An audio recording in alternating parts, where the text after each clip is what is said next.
I'm going to start with the tweet we saw from the president earlier, just 2 or 3 hours ago. And what it says is, I have no doubt that if the attack on Dr. Ford was as bad as she says, charges would have been immediately filed with local law enforcement authorities by either her or her loving parents.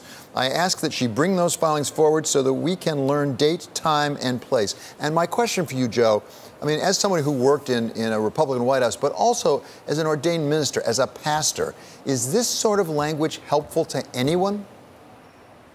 I don't know that the language is helpful to anybody, other than the president is a very shrewd politician.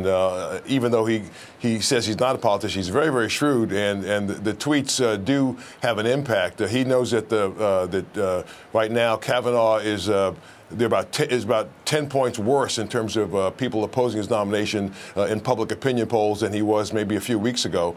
And so President Trump is working hard to change that, to kind of bring those numbers back down and to improve his favorability ratings. At the end of the day, all I think anybody wants in this country is a fair hearing for the accuser and also for Brett Kavanaugh. And that's going to be hard still. It's still going to be very, very hard to have a fair hearing, because this is an event that took place decades ago. And there's no credible evidence to my knowledge. But nonetheless, we all want to see just a fair hearing, hear what the accuser has to say, also hear what Kavanaugh has to say as well. But Joe, the implication, if not the outright statement, that if in fact there had been an event, it would have been reported to the police, that's going to resonate with a lot of women around the country, because you and I have both talked to women who have been victims. And there are all sorts of reasons why a woman who has been attacked might not report it. That's correct. That's correct. And I think that for a lot of women, that might be hurtful just for that reason alone. But I think the president, again, is looking at how does he support this Supreme Court nominee whose polling numbers are trending in the wrong direction. And so I think he's making an effort to send those polling numbers the other way.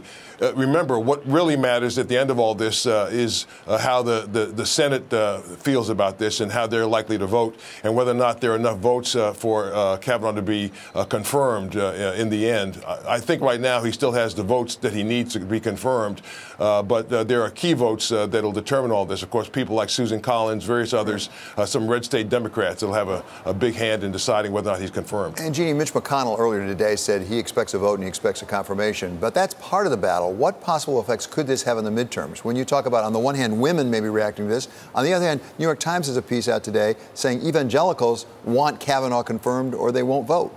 Yeah, and that's where the president has a big problem. And I would respectfully disagree with my friend Reverend Joe, who I'm delighted to see. But I don't think the president has made a good political sound judgment with this tweet. I think he was doing a very good job the last few days when this had come out. But what he has done now is he has not understood the position of women 35, 36, 40 years ago, in which reporting these kinds of incidents as a teenager was almost unheard of. And to suggest that that is evidence it didn't happen is going to rub very many women wrong. And the political problem for the president is, of course, this. This accuser is facing an all-white male Senate Judiciary Committee on the Republican side. Women are the key to this election, and they are losing, they being Republicans, women in droves, both as voters and as people running for office. Republicans have to be very worried about this. So I don't think it's smart for the president. Up until today, I had given him very high marks for the way he has handled this. What should happen is the Republicans, Judge Kavanaugh, everyone should be asking for what we've seen precedent, which is an investigation into this. That's what happened in Anita Hill. That's what happened in several other cases in which these allegations have been brought forward during a confirmation hearing.